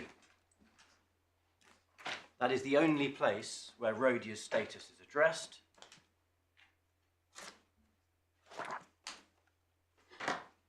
And if you turn forward to page 93, you can see how the claim for damages is arranged. So paragraph 15, the first defendant has supplied. Paragraph 16, but for that supply, the second claimant, Rhodia, would have supplied. That's then repeated in paragraph 17E. Accordingly, had the infringements not been supplied, it would, JM would have required to be supplied by the second claimant, Rhodia. 18, had the second claimant supplied, it would have suffered, would have made an additional profit. And then this is the approximate range of Rhodia's annual contribution margin.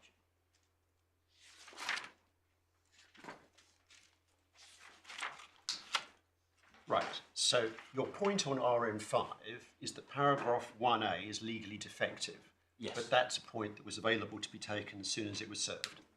It was a point that was available to be taken, but we didn't know that the point had any utility because we didn't receive the disclosure that showed it mattered.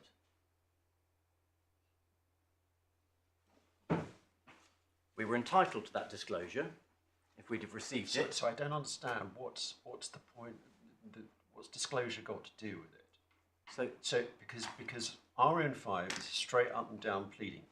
Yes. The point is, on its face, the plea is defective. Yes. But that is a point that was available to be taken the second the document was served. I agree, and no one spotted it.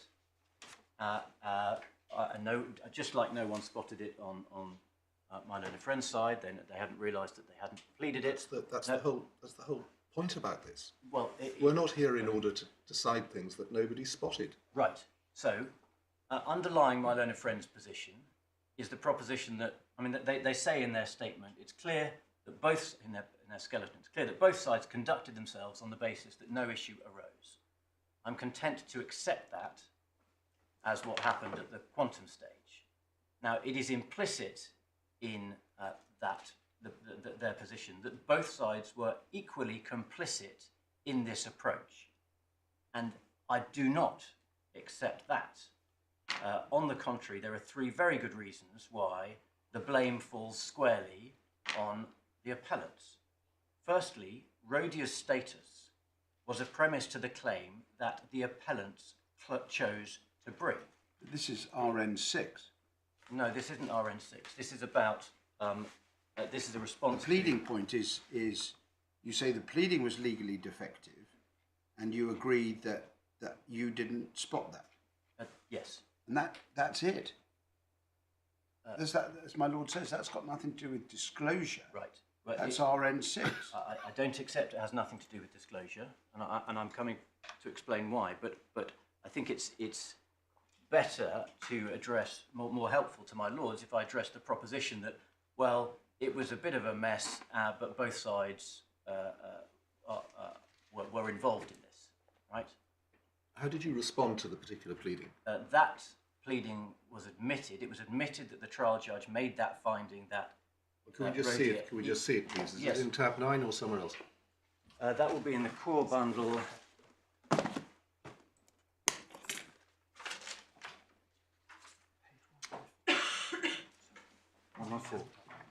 Page 114. Paragraph 3.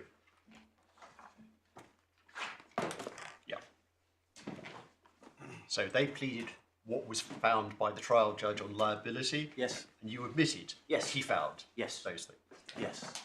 Sorry. So I was giving you my three reasons why it's not fair to say, well, you both conspired in this mess. The first was that this was the claim that they chose to bring. It was a fact on which their claim relied, and they were under an obligation to plead it in accordance with CPR Part 16. They never did.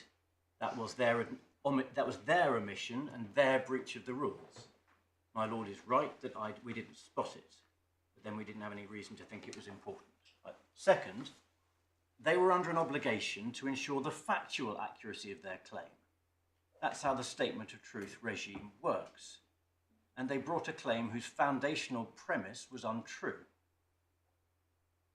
Third, they were obliged to provide disclosure of known adverse documents at the quantum stage.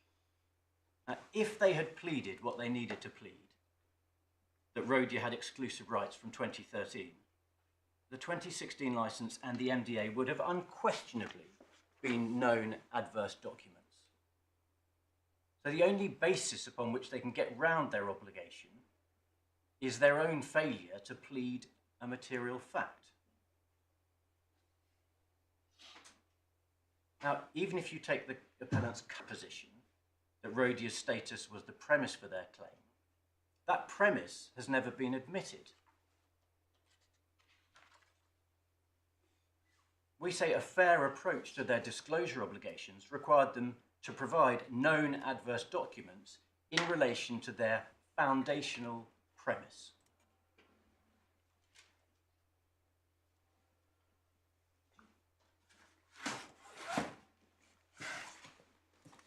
My lords, that's not the end of the breaches that we lay at Rhodia's door, because further disclosure obligations arose in light of other documents deployed by the appellants.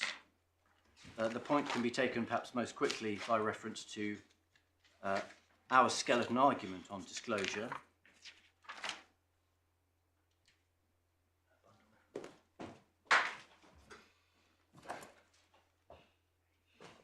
Which is Bundle AB, tab 29,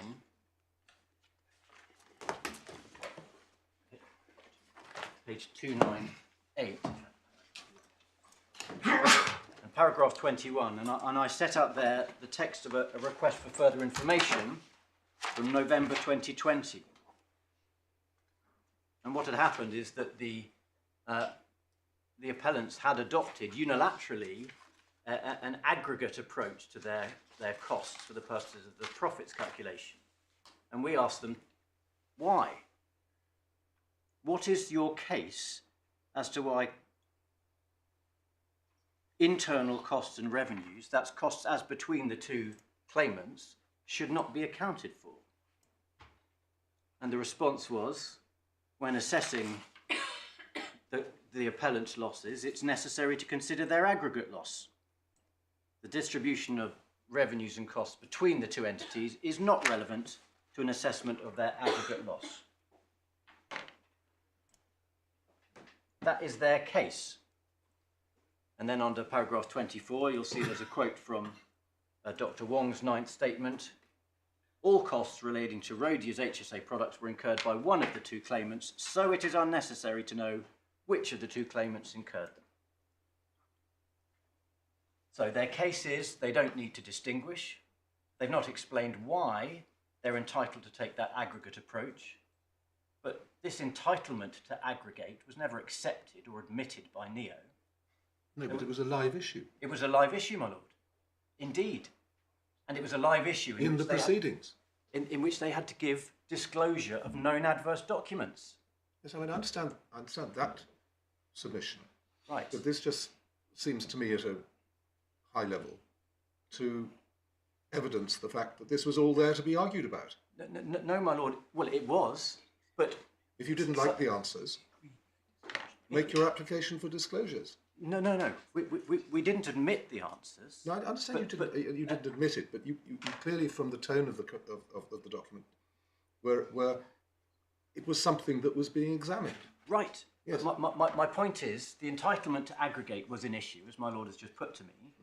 And because it was an issue in dispute, they had to give disclosure of known adverse documents. And the 2016 licence, never provided in these proceedings, was a known adverse document to that entitlement to aggregate. The MDA, never provided anywhere, is a known adverse document to that entitlement to aggregate. And so even if my learned friend was right on everything else, in November 2020, his clients had an obligation to give me those documents, and then the scales would have fallen from our eyes, and we'd have said, slightly embarrassing that we haven't spotted this earlier, because I suppose it was there, but we've got the documents. You don't have the rights you're suing on. It was there. No, but we didn't have any reason to believe it was material. We are entitled to those documents in light of this issue. And if we had had them, we wouldn't be in this predicament. It is only by declining to give the disclosure that they were obliged to give that I am in the uncomfortable position of having to make this application before this court. And that is not something it is fair to hold against my client. You can say, well, you might have spotted it, but you can't say I wasn't entitled to these documents, which would have told me.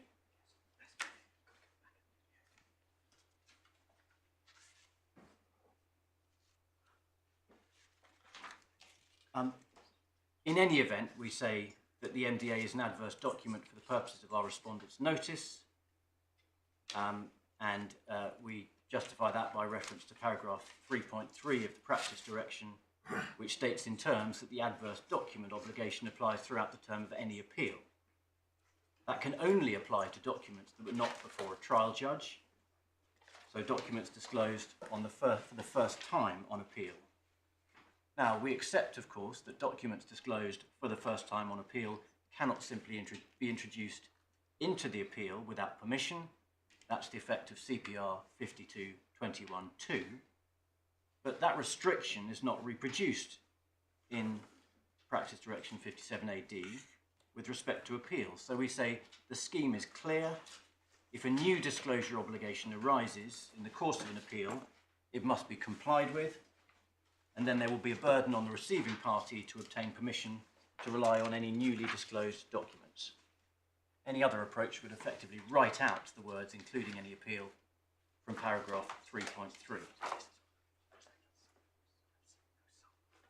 So I'm then just going to tidy up what remains on grounds 5 and 6 in light of those submissions.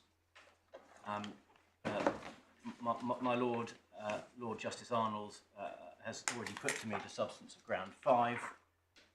There's a good deal of common ground on this because my learned friends accept that the premise for their claim was Rhodia's status at all material times, and I ask, where is the pleading of that premise? They have two procedural responses. First, they say that we have not pleaded it, to which we say, well, it's an element of their claim, not ours, we don't need to. Their second is to say we need permission to take this new point on appeal, and we agree, but we say that it's in accordance with justice that we should be permitted to do so in light of their repeated breaches of the rules. In particular, their inadequate pleading, the fact that the premise of their pleading was untrue, and their repeated failure to disclose critical adverse documents. If they had complied with their obligations, we could and would have taken this point expressly a year before trial.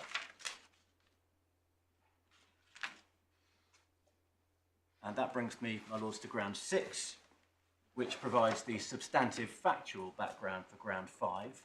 And we face a higher hurdle here because we need permission to introduce new evidence in the form of the 2016 licence, and if it were disclosed, the MDA as well.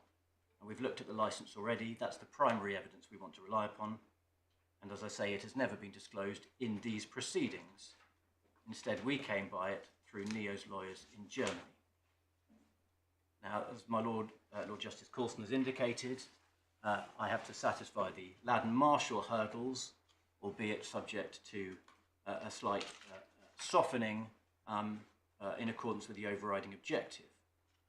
So, if we start with those criteria... What's the authority for there having to be a softening? That's Turlock and Berezovsky in the Court of Appeal, my Lord. That's Authorities Bundle 2, tab 15. Is the word softening used? I'm paraphrasing, my Lord. I don't suppose any of us ever forgets the overriding objective at any stage of anything. Indeed. But the use of the overriding objective doesn't bring with it softening. It may bring with it hardening, or somewhere in between the two. Is that just simply your take on it? No. Perhaps I characterised it badly. What was previously something of a straitjacket is now more amenable to adjustment in the interests of justice and the other objectives. Yes, in the context of the sort of dispute that is before the court. Yes. The passage, or indeed sentence, that the White Book picks out from Lord Justice Richard's judgment is, the court must of course seek to give effect to the overriding objective of doing justice, but in that respect the pre-CPR cases, including Ladden-Marshall, remain of relevance and indeed of powerful persuasive authority. If I gave a poor characterisation... No. I think that's also Khan and Das, isn't it? So you accept that? Yes, and rely on it, my Lord. Whoever writes the section of the White Book says that Lord Justice Richards struck the right note in that sentence. So anyway, that you accept that's it in summary. My Lord, yes. Yeah. So starting with those criteria, if I can take them in reverse order, the last is certainly not an issue. There can be no challenge to the credibility of the 2016 licence by the parties to that agreement. And I don't understand there to be one. The second is that the new evidence would probably have had an important influence on the result of the case, or given my learned friend's concessions about the premise for the claim, this criterion must also be satisfied. So it all comes down to diligence. Yes. The evidence must be such that it could not, with reasonable diligence, have been attained for use at the trial. And it is this hurdle that needs to be considered in accordance with the overriding objective, and the overriding objective to do justice. And it is my submission that justice would not be served by allowing Rhodia to obtain an award of damages to which it has no legal entitlement in circumstances where it had objective knowledge of its real entitlement at all times. The focus of the first limb of Ladd and Marshall is on the diligence of the applicant. Yes. And it is with that in mind that I would like you to take you to the case of Anand and Firoka, which we say reflects the approach we invite this court to adopt. That was a case in which the appellant sought compensation for the loss of £50,000 of jewellery from her hotel room. This is Mr. Justice Yip. This is Mr. Justice Yip, my lord, yes. And the room was... Remind me of the... Yes, tab 21, authorities 2.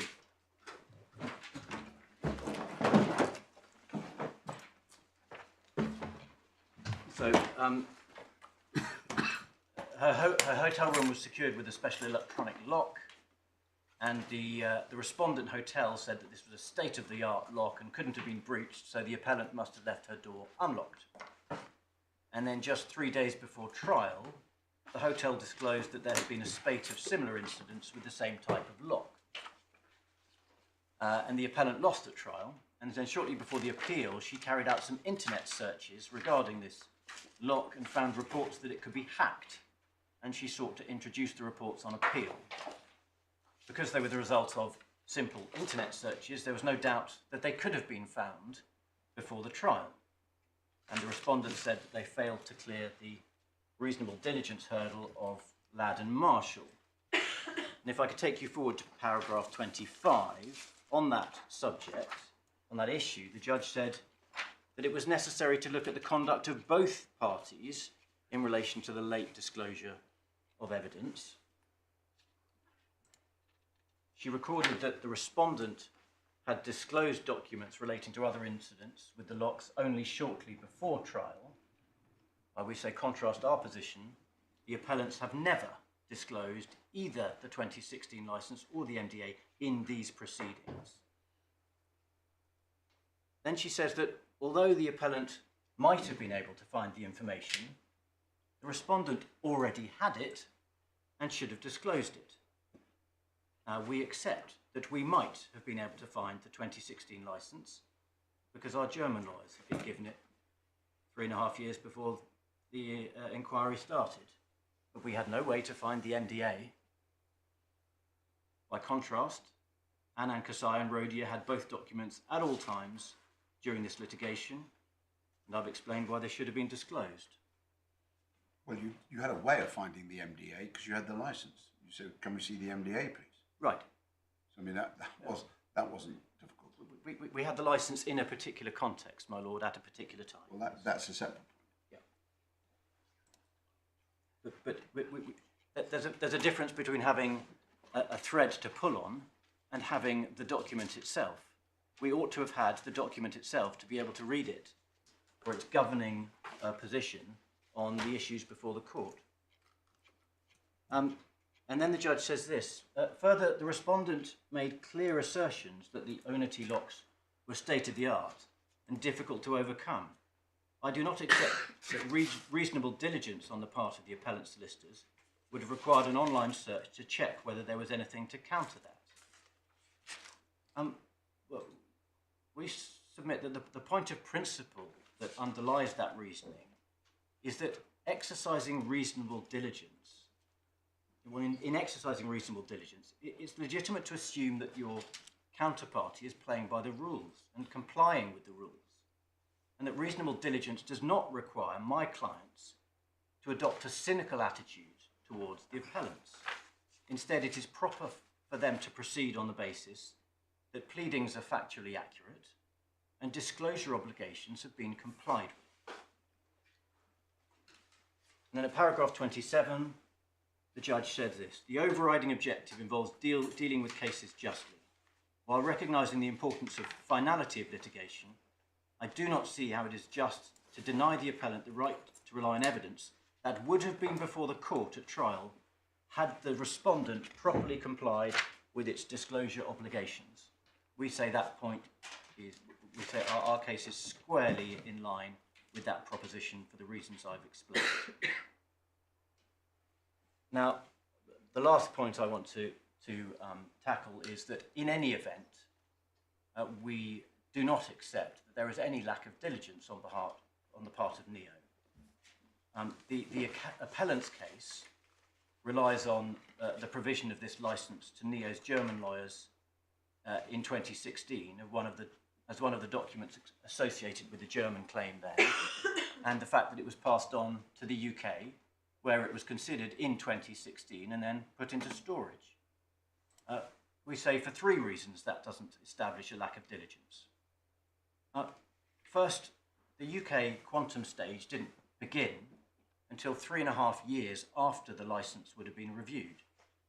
It cannot constitute a lack of diligence that no one could remember the license or what it said 3.5 years after one of the team reviewed it. So the complaint must be, as a matter of logic, that Neo's lawyers should have gone back over all the overseas documents. Can you help me? Are you litigating about the same thing in Germany as you've been litigating about in this country? We are litigating about the counterpart German patent. So there's a European patent which devolves into a basket of national rights. But the issues in the case are the same. Subject to German law, the issues are certainly similar. Right. So you're saying that in a situation where you've got 2 international commercial organisations locked in litigation in a number of jurisdictions simultaneously, it goes beyond ordinary diligence that each of them should make themselves aware of what the situation on the same issues is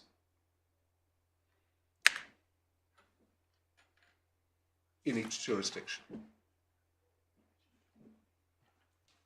Yes, so that there's multi-jurisdictional dispute. Yes. Which generates a prodigious quantity of paper, as you might imagine. Yes. My position is a little bit more nuanced. It's that we have to look at the diligence of the UK lawyers in this case, and they conduct the liability. No, it's not.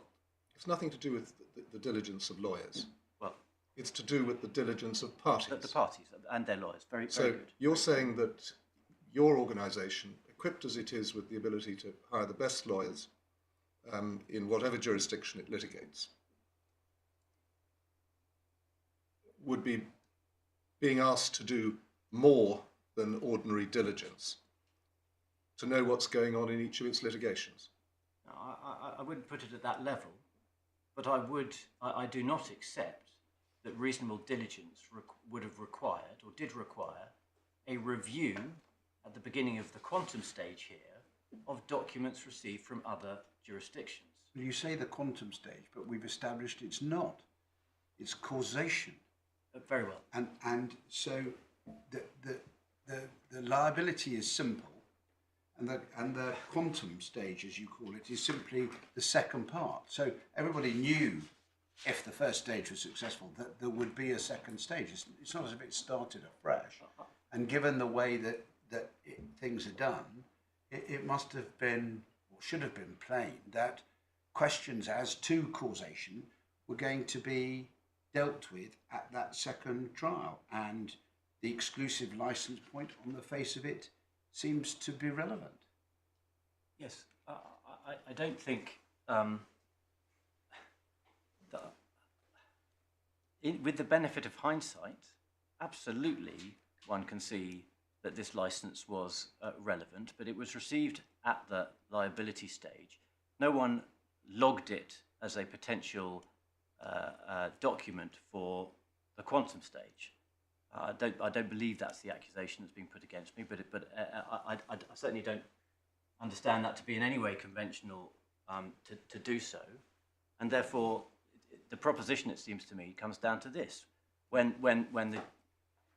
the appeal against the quantum decision was handed down, against the liability decision was hanging down, and it was clear that a quantum stage would begin, it was incumbent on my clients to instruct their lawyers to review all the documents from overseas, from the overseas proceedings.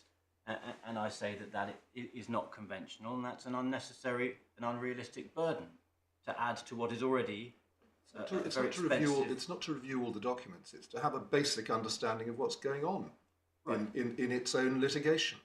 Well, I would cavil at that characterisation of the position, my lord. Well, presumably, the ownership of a licence is, as I think we've been told several times, foundational to the claim. Foundational to the claim for damage is at the second stage, of very little relevance to the first stage. Yes, but it's something that lawyers advising their clients would be making sure that their client were protected where they needed protection. And the client is surely in a position where it is taken to know what's going on in its various litigations. Well, I don't see that I can say much more on this point. I understand it was relevant to the first stage, because if they didn't have an exclusive licence, you could have got the claim maker by the second claimant struck out. Yes, but because they'd have had no locus. If they didn't have, yes, but the patentee would have recovered all the relief in any event. Yes, but I mean, one knows that you know, if you have no standing, defendants will seek to strike you out. Yeah. So the exclusive licence did matter, as you've explained. It was true that they had an exclusive licence.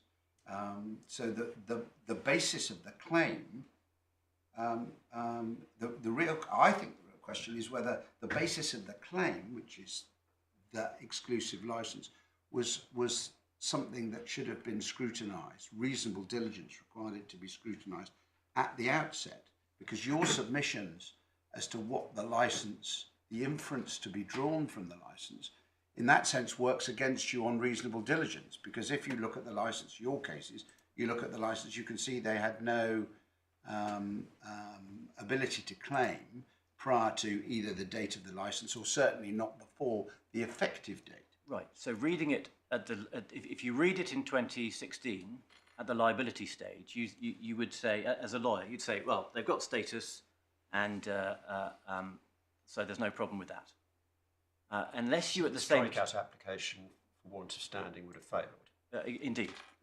So and therefore they were entitled, for example, to an injunction. Indeed. And to a damages inquiry, because of course the Act went on till 2017, to all the relief they sought. So what needed to be done was for some clever lawyer to say, well, they've got standing now, but I'm going to put a note for the quantum stage that they don't have standing to recover for before April 2016. Again, with the benefit of hindsight, that would have been wonderful. But no one did that, and I don't say that due diligence would have demanded that approach. Because, of course, the whole context for this is that document, both those documents, should have been provided in any event as adverse disclosure. And on due diligence, my lords, we ask this question. How can the appellants reconcile their criticism of Neo with their own behaviour? They overlooked this same point, even when it was a necessary element of their claim. Even when it was a premise for their claim, their evidence is no one on their side gave it any thought whatsoever. Well, I think we're now covering what's sauce for the goose same ground, aren't we? is sauce for the gander, and our diligence should be judged by their own behaviour, and they are in no place to criticise. The last point, my lords, is that the argument overlooks the critical distinction between a document disclosed in proceedings here and a document provided in overseas litigation. A document disclosed within proceedings here comes freighted with an assertion of relevance. Documents obtained from other sources do not come franked with any such message. There is therefore real benefit in receiving disclosure in these proceedings, and the appellant's approach is to deny us that relevance label and say we should have figured it out for ourselves But we say the rules do not require us to do that. They allow us instead to expect compliance with disclosure obligations. My Lords, I'm grateful for the Thank you, time Mr. you've allowed me. Yes, we'll rise now, and I have an apology to make to the transcriber for not doing so earlier, but we'll break for some 5 minutes or thereabouts. And if somebody could try and fix my...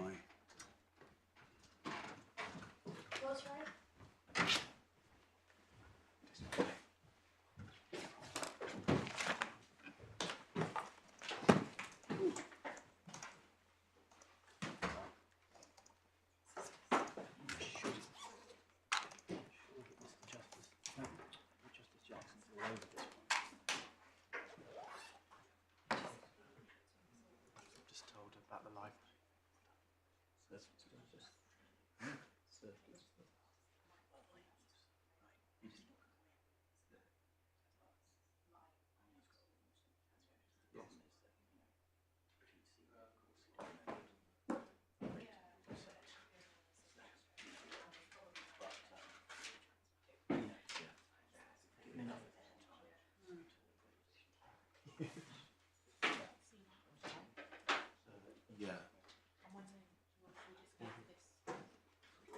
That's a good suggestion, actually, yeah. Easiest thing to do, isn't it? I can't turn this one on, but that one I don't think we need. So So, yeah. put it. I agree with this. Yeah.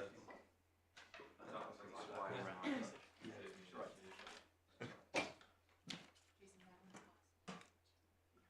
To the clerk. Okay. Good function. After I said 3 days. It's the live transcript note that we could put up there. Yeah. Because I think the one on the end isn't working.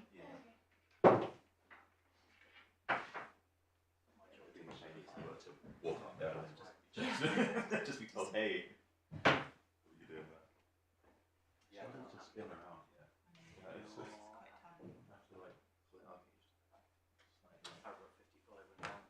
quite tiring. Cool. I'm going to head for lunch in a second.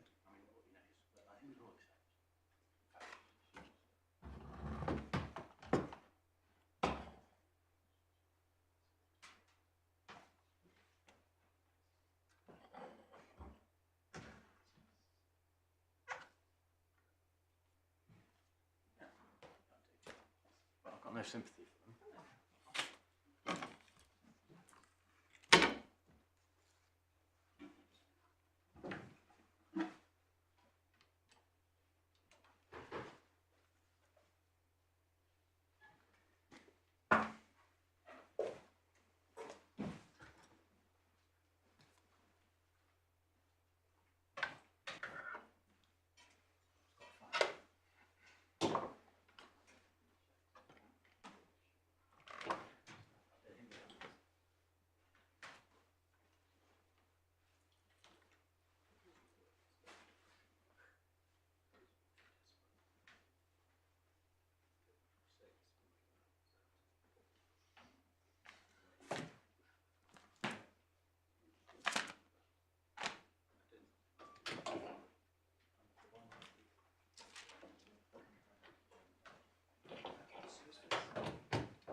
clarify one point. They asked about how it came to our attention this year.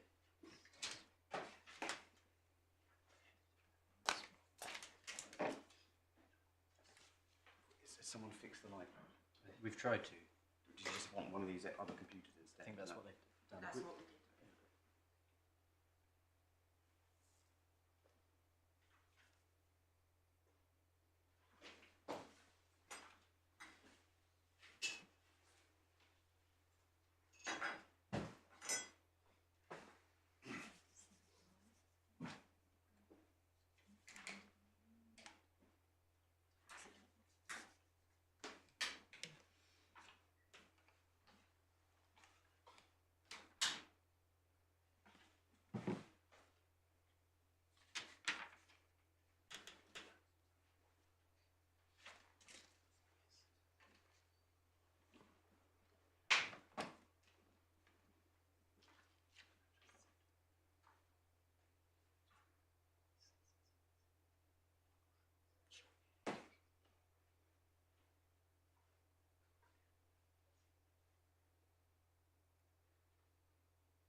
Course rise.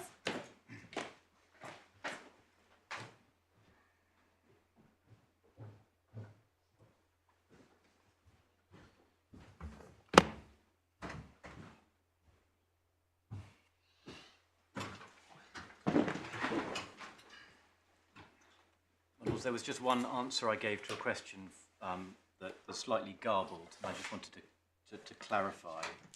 Actually, Mr. Jenkins had explained the position in his statement about how this came to our attention this year. The position is at AB tab 6, page 21.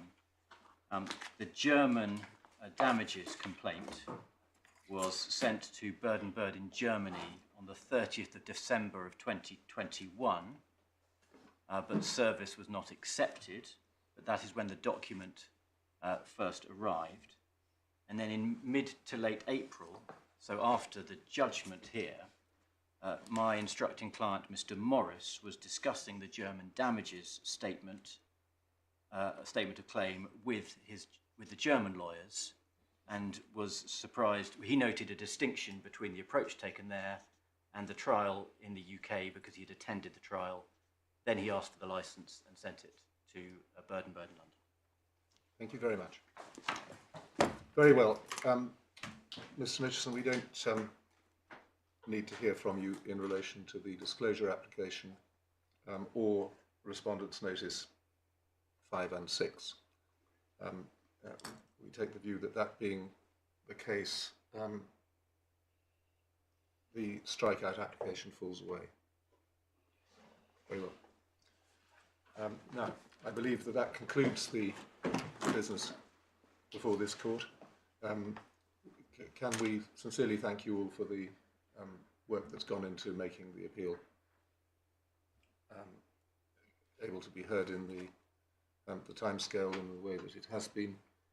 We will, of course, let you have our judgments in draft in due course for your assistance with editorial corrections, factual improvements, and not re-argument.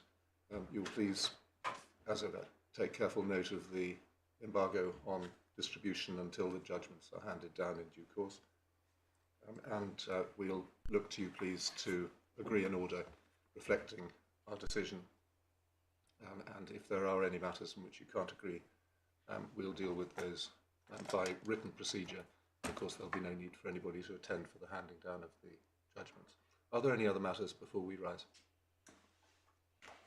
I don't think so, Mark. Thank you all very much.